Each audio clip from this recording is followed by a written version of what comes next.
I would like to explain to you that this room measures 16.5 by 19 feet, and this was the entire home when the Grant family lived here. This was the Grant's kitchen, bedroom, living room, everything combined, and this little house was built in 1817. General Grant's parents married, rented the house, they never owned it, moved into it in 1821. And the next year, on April the 27th, 1822, Ulysses S. Grant, our 18th president, was born in this room.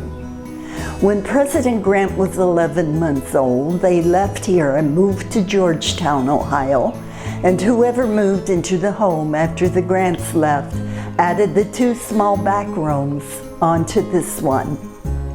In this room we have the big corner cupboard that was Grant's parents when they married and moved into the building in 1821. We have a boot that was made by Grant's father in 1826. It's almost 200 years old. We would like for you to notice the little row of wooden pegs that were used to have soled the shoe and all the extra nails that kept the edge of the heels from wearing down so rapidly. At the foot of our bed, we have a small black leather chest that was made by Grant's father, Jesse Root Grant. And Grant himself took it to West Point and kept papers and documents in it. The white dress on the wall and the shawl beside it came from the Grant family. And the pillowcase that's on the pillow was one of Grant's mother's. Now the remaining furnishings in our room are period pieces dating back to that time. We have this lovely piece over here that was made by, it dates back to 1865. And this piece is called the Mammy's Rocker. The mother would sit at this end, lay her baby behind the railing, and then she could rock and sew or mend or knit or whatever without the child falling. And if company came, the railing lifted off the front and gave them extra seating room. Above the mantle, we have the Kentucky long barrel that was made in 1848. It's a .45 caliber, and the outside of the barrel is 8-sided. It's an octagon shape. The large wooden tray above the mantle is a dough tray, and that's what they used to make their bread in and let it rise until they got ready to bake it. We have this little Betty lamp. This little lamp was filled with melted fat drippings from meat that they cooked over the fireplace. The wick was saturated, lit, and then they would hang this or stick it into a crack or a crevice of a door frame or a window frame closest to wherever they were working. On the table in the center of the room, at the lower end, we have our clay dishes that were made in 1789. This one was made for baking cornbread and puddings. The smaller plates were pie plates. The pie plates were also used to eat food from besides baking. This was a wooden chopping bowl for cutting up fruits and vegetables, and this was their mixing bowl. All the small wooden implements that we have throughout the building were made from either pine or buckeye because it was very soft and easy to work with. Our bed over here is a cord bed or rope bed. There were no springs at all. The rope interlaced underneath to hold the mattress and to help make the bed sturdier. Their mattress was straw. They changed the straw in the mattress about once every 6 months and refilled the mattress cover with fresh straw. And if they could afford a feather tick, they'd place it upon the straw mattress for warmth, comfort, and it kept the stickers from the straw from sticking them.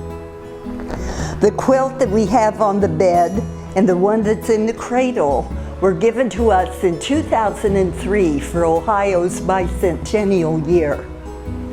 We have a little chair here in the corner that's quite lovely, and it was made for ladies with hoop skirts, so that whenever they would sit down, there'd be room before the arms of the chair for the hoops to sit, or for the hoops to go. And then we have the crutch behind the chair that belonged to an injured Civil War soldier. The walls in this room were replastered in 1936, just like they were when the Grants lived here. The floors are the original floor.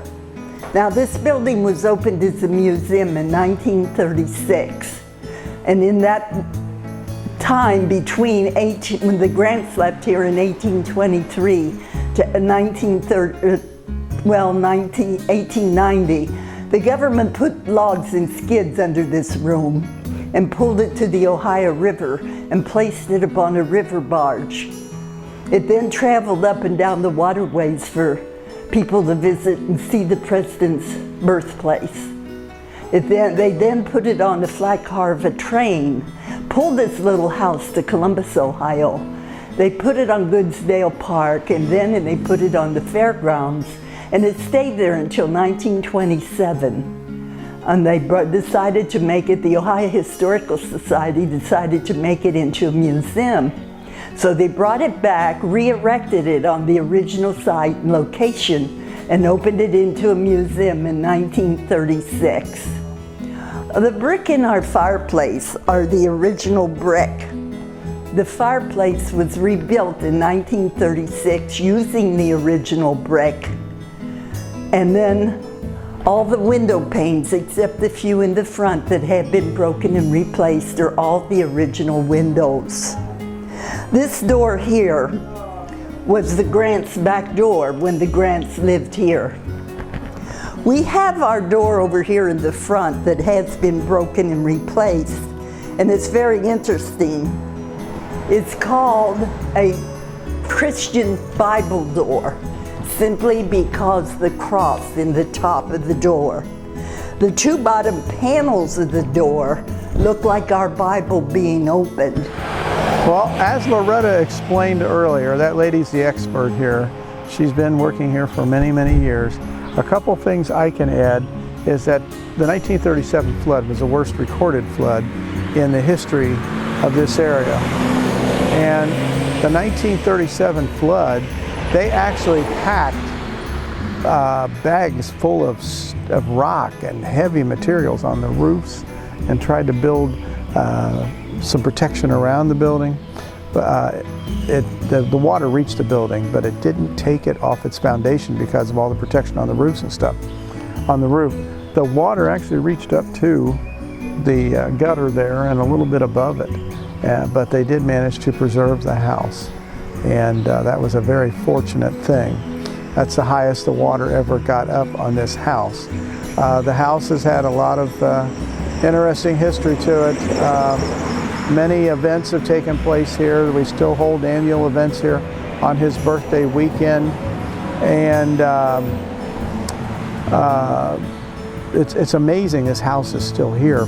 For one reason in my mind is the Confederate cavalry during the Civil War was only 7 miles from here and did not realize that General Grant's birthplace was here. They never approached it. So that did save the house from tragedy. And the 100th birthday celebration, President Harding arrived here, and there was actually an assassination attempt made on his life.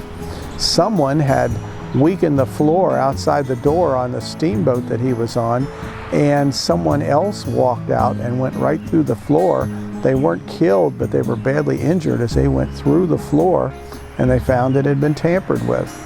And The man who was the commander of that steamboat, it was called the Cayuga, was Captain Anthony Meldal. And Captain Meldal, of course we know the Meldal Dam is named in his honor, and he is buried here in Claremont County in the village of Neville. So we have an incredible amount of tie-ins with so much here. But like I said, we do know Harding was here, and there have been many other prominent, important people who have visited here. And this is still a state and national shrine to many historians and who just are interested in the presidents, the military, and what have you.